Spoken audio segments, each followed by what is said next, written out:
Fruits ಅಂದಿದ್ದ ಕೂಡಲೇ ನಾನು ಚಿಕ್ಕವಳಿದ್ದಾಗ ಒಂದು ಟೂತ್ ಪೇಸ್ಟು ಅಡ್ವರ್ಟೈಸ್ಮೆಂಟ್ ಇರ್ತಾ ಇತ್ತು. ಹಂಗೆ ಮರದಿಂದ ಕಿತ್ತು ಆ ಮಾಡೆಲ್ ಆ ಆ್ಯಪಲ್ನ ಕಚ್ತಾ ಇದ್ರು. ಐ ಆಲ್ವೇಸ್ ಡ್ರೆಮ್ಟ್ ಲೈಫಲ್ಲಿ ಒಂದ್ಸರಿ ಆದರೂ ಮರದಿಂದ ಹಂಗೆ ಆ್ಯಪಲ್ನ ತಗೊಂಡು ತಿನ್ನಬೇಕು ಅಂತ. ಈ ಫ್ರೂಟ್ಸಲ್ಲಿ ಇಷ್ಟೊಂದು ಹೆಲ್ತ್ ಬೆನಿಫಿಟ್ಸ್ ಇದೆ. ನಿಮಗೋಸ್ಕರ ಡಯಾಬಿಟಿಸ್ ಮ್ಯಾನೇಜ್ಮೆಂಟ್ ಇರ್ಬೋದು, ವೆಯ್ಟ್ ಮ್ಯಾನೇಜ್ಮೆಂಟ್ ಇರ್ಬೋದು, 7 ಬೆಸ್ಟ್ ಫ್ರೂಟ್ಸ್ ಶೇರ್ ಮಾಡಿದ್ದೀನಿ. ಒಂದು ರೀಸೆಂಟ್ ಸರ್ವೆಯಲ್ಲಿ ಇಂಡಿಯಾ ದೇಶದಲ್ಲಿ ಫ್ರೂಟ್ಸ್ ಆ್ಯಂಡ್ ವೆಜಿಟೇಬಲ್ಸ್ ಕನ್ಸಂಪ್ಷನ್ ಬಹಳ ಕಡಿಮೆ ಅಂತ ಹೇಳ್ತಾರೆ. ಅಟ್ಲೀಸ್ಟ್ ಕನಿಷ್ಠ ಒಂದು ದಿವಸಕ್ಕೆ 2 ಬೇರೆ ಬೇರೆ ಬಣ್ಣದ ಫ್ರೂಟ್ಸ್ನ ಟ್ರೈ ಮಾಡಿ. ಚಿಕ್ಕ ಮಕ್ಕಳಿಂದ ಹಿಡಿದು ದೊಡ್ಡೋರ್ವರೆಗೂ ಸಾಕಷ್ಟು ಹೆಲ್ತ್ ಬೆನಿಫಿಟ್ಸ್ ತುಂಬಿರುತ್ತೆ ಫ್ರೂಟ್ಸಲ್ಲಿ. ಎಷ್ಟೇ ಒಳ್ಳೇದಿದ್ರೂ ಅತಿಯಾಗಿ ಮಾಡಕ್ಕೆ ಹೋಗಬಾರ್ದು. ಪೋರ್ಷನ್ ಕಂಟ್ರೋಲ್ ಮೈಂಡಲ್ಲಿಡಿ. ನಿಮ್ಮ ಫೇವ್ರೆಟ್ ಫ್ರೂಟ್ ಯಾವುದು ಕಮೆಂಟ್ ಮಾಡಿ. ಗೋಲ್ಡನ್ ಮಿಲ್ಕ್ ಈ ಮಾಡರ್ನ್ ಸೂಪರ್ ಡ್ರಿಂಕ್ಗೆ ಒಂದು ಪವರ್ಫುಲ್ ಟ್ವಿಸ್ಟ್ ಕೊಡೋಣ ಇವತ್ತು. ಅರಿಶಿಣದಲ್ಲಿ ಇರುವಂತ ಕರ್ಕ್ಯುಮೆನ್ ನಮ್ಮ ಬಾಡಿಯಲ್ಲಿ ಇನ್ಫ್ಲಮೇಷನ್ ಫೈಟ್ ಮಾಡತ್ತೆ.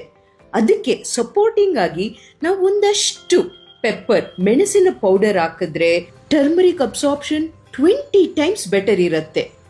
ಸಿನಮನ್ ಚಕ್ಕೆ ಪೌಡರ್ನ ನಾವು ಆ್ಯಡ್ ಮಾಡಿದಾಗ ಅದು ಸಕ್ಕರೆ ಇಲ್ದಂಗೆ ಸ್ವೀಟ್ನೆಸ್ ಕೊಡುತ್ತೆ, ಜೊತೆಗೆ ನಮ್ಮ ಬ್ಲಡ್ ಶುಗರ್ಸ್ನ ನ್ಯಾಚುರಲ್ ಆಗಿ ಬ್ಯಾಲೆನ್ಸ್ ಮಾಡುತ್ತೆ.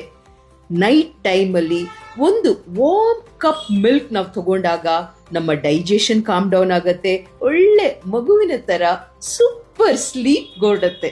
ನಮ್ಮ ಜಾಯಿಂಟ್ ಪೇನ್ಸ್ನ ರಿಡ್ಯೂಸ್ ಮಾಡೋಕ್ಕೂ ಇದು ಬಹಳ ಸಹಾಯ ಮಾಡುತ್ತೆ. ನೆಕ್ಸ್ಟ್ ಟೈಮ್ ನೀವು ಗೋಲ್ಡನ್ ಮಿಲ್ಕ್ ತಗೊಳ್ಳುವಾಗ ಮರಿಬೇಡಿ, ಅದಕ್ಕೆ ಒಂದು ಚಿಟಿಕೆ ಪೆಪ್ಪರ್ ಮತ್ತೆ ಸಿನಮನ್ ಪೌಡರ್ ಆ್ಯಡ್ ಮಾಡಿ. ನಮ್ಮ ಆರೋಗ್ಯ ನಮ್ಮ ಶಕ್ತಿ.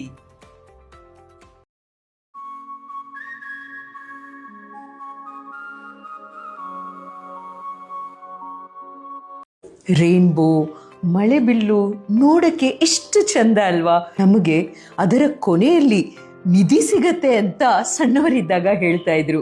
ನಿಧಿ ಸಿಗತ್ತೋ ಇಲ್ವೋ ಗೊತ್ತಿಲ್ಲ, ಆದ್ರೆ ಆರೋಗ್ಯಕ್ಕೆ ಮಾತ್ರ ಈ ಡಿಫ್ರೆಂಟ್ ಕಲರ್ಸ್ ಎಷ್ಟು ಹೆಲ್ಪ್ ಮಾಡತ್ತಂದ್ರೆ, ವೈಟ್ ಬಿಳಿ ಬಣ್ಣ ಇಮ್ಯುನಿಟಿಗೆ, ಹಸಿರು ಗ್ರೀನ್ ಡಿಟಾಕ್ಸಿಫಿಕೇಶನ್ ಮತ್ತೆ ಮೆಟಬಾಲಿಸಮ್ಗೆ, ಹಳದಿ ಯೆಲ್ಲೋ ಸ್ಕಿನ್ ಆ್ಯಂಡ್ ಬೋನ್ಸ್ಗೆ ತುಂಬ ಹೆಲ್ಪ್ ಮಾಡುತ್ತೆ, ಆರೆಂಜ್ ನಮ್ಮ ಕಣ್ಣು ಮತ್ತೆ ದೇಹದ ಸೆಲ್ಸ್ನ ಪ್ರೊಟೆಕ್ಟ್ ಮಾಡುತ್ತೆ, ಕೆಂಪು ರೆಡ್ ಹಾರ್ಟ್ ಆ್ಯಂಡ್ ಬ್ಲಡ್ಗೆ ಸಖತ್ ಒಳ್ಳೆಯದು, ನೇರಳೆ ಪರ್ಪಲ್ ಒಂದು ಮನುಷ್ಯ ದೀರ್ಘಕಾಲ ಬದುಕಕ್ಕೆ ಬಹಳ ಹೆಲ್ಪ್ ಮಾಡುತ್ತೆ.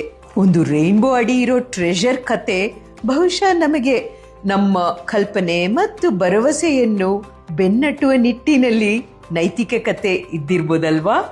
ನಿಮ್ಮ ಮೋಸ್ಟ್ ಫೇವ್ರೆಟ್ ಹಣ್ಣು ಆರ್ ತರಕಾರಿ ಯಾವುದು ತಿಳಿಸಿ.